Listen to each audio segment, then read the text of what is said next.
Education city کی لوگوں نے بات کی، میں کرٹیسزم بھی سن رہا تھا، خاص طور پہ سوشل میڈیا میں کچھ لوگ کرٹیسائز کر رہے تھے.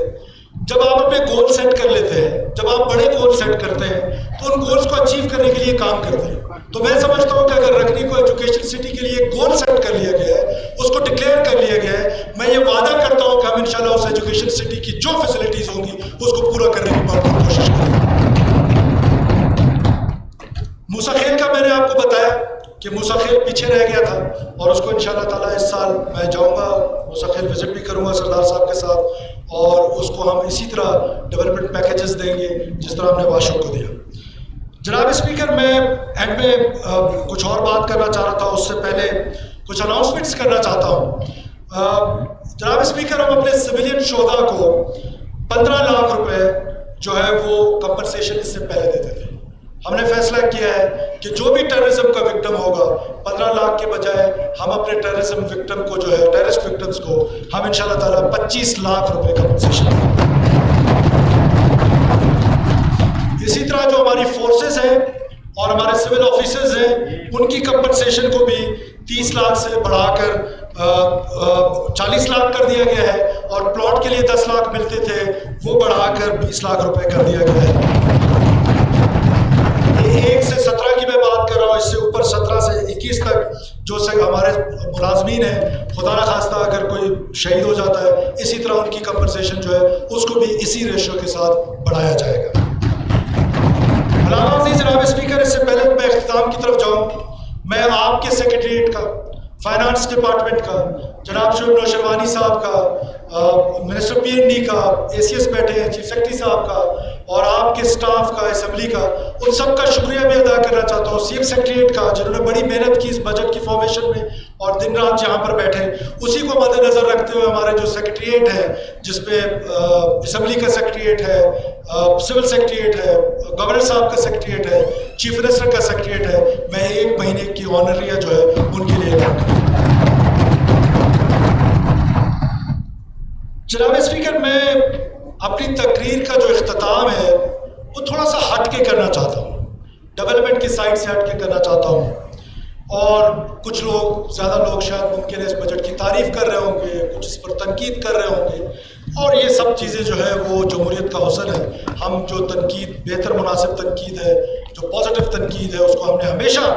پازیٹیو لیا ہے، اور میری ہمیشہ یہ کوشش رہی ہے کہ اس آگسٹ ہاؤس کو سپریم سمجھا جائے اور اس سے مشاورت لے کر ہم اپنے میجر ڈیسیجنز لیں. اب میں جو بجٹ سے ہٹ کے بات کرنا چاہتا ہوں، بجٹ منزل نہیں ہے. منزل جو ہے وہ بجٹ ایک زینہ ہو سکتا ہے، ایک سٹیئر ہو سکتا ہے، ایک سیڑھی ہو سکتی ہے. منزل جو ہے وہ اپنے عوام کا دل جیتنا ہے. منزل وہ ہے جب بلوچستان کے لوگوں کا اعتماد حکومت پہ بحال ہو، جب بلوچستان کے لوگوں کو امن جو ہے وہ مل سکے، بلوچستان کی اس بلوچستانی کو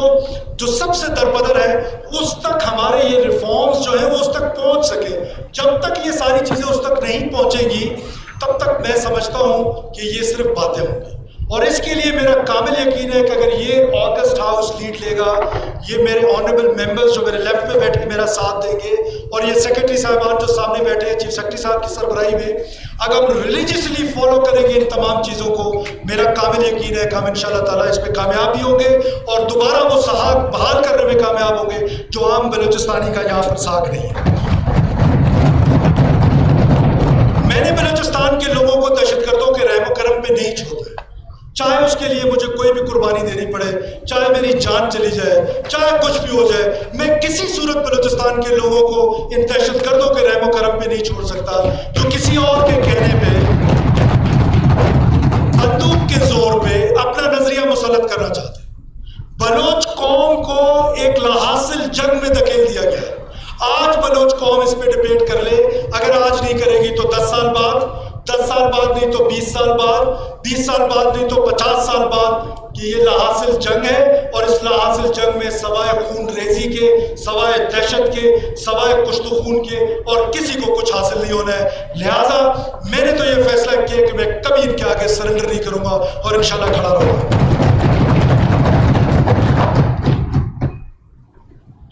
مجھے میرے بہت سارے دوست احباب کہتے ہیں کہ آپ خاموش رہا کریں، آپ نہ اس دہشت گردی کی جنگ کو اتنا خود پہ امپوز کریں. تو میں ان کو اکثر کہتا ہوں کہ میرے اندر بھی ایک انا ہے, میرے اندر بھی اللہ نے مجھے ایک ذمہ داری دی ہے اور کانسٹیٹیوشن نے مجھے ذمہ داری دی. کانسٹیٹیوشن مجھے ذمہ داری دیتا ہے کہ اس خاتون کے ننگ و ناموس کے ساتھ کھڑا ہوں جس کو موسیٰ خیل کے اندر بس سے اتار کے اس کے شوہر کو اور اس کے بیٹے کو گولیوں سے اس کے سامنے چھلنی کر دیا گیا اور اس کے سر پہ جو چادر تھی وہ ایک چادر تھی. وہ حیران تھی کہ وہ چادر اپنے شوہر کے اوپر ڈالوں یا اپنے بیٹے کے اوپر ڈالوں. تو کانسٹیٹیوشن مجھے خاموش رہنے سے منع کرتا ہے, میری ذمہ داری مجھے خاموش رہنے سے منع کرتی ہے, اور میں نے فیصلہ کیا ہے کہ میں کسی صورت خاموش نہیں رہوں گا. میں ان کو للکارتا رہوں گا,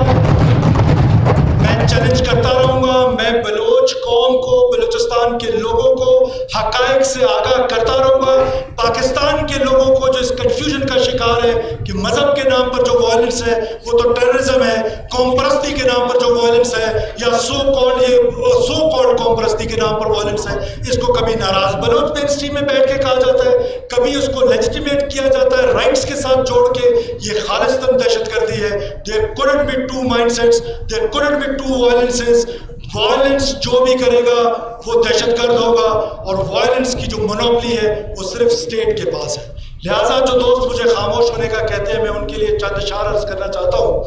اور یہ شعر جو ہے اشفاق سبقت صاحب کے ساتھ ہے, تھوڑی سی اس میں میں نے امینڈمنٹ بھی کی ہے ان کی روح کے ساتھ, معذرت کے ساتھ. میں اس کے بعد اپنی تقریر ختم کروں گا. جب دنیا کے بت خانوں میں اصنام کی پوجا جاری ہو, جب دنیا کے بت خانوں میں اصنام کی پوجا جاری ہو, جب ایک انسان کی عظمت پر ایک پتھر قدم بھاری ہو, جب من کی چمنا میلی ہو اور روح میں ایک بیزاری ہو, جب جھوٹ کے ان بھگوانوں سے ایمان پر لرزہ طاری ہو, جب جھوٹ کے ان بھگوانوں سے ایمان پر لرزہ طاری ہو, اس حال میں ہم دیوانوں سے تم کہتے ہو خاموش رہو. ہم اہل حرم ہیں, اب ہم سے یہ کفر گوارا کیسے,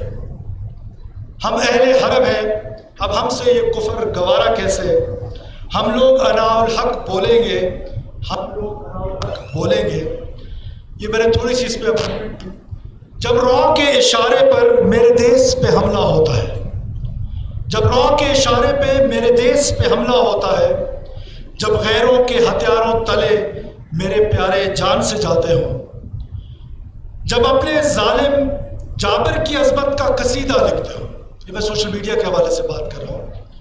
جب رو کے اشارے پر میرے دیس پہ حملہ ہوتا ہو, جب غیروں کے ہتھیاروں تلے میرے پیارے جان سے جاتے ہوں,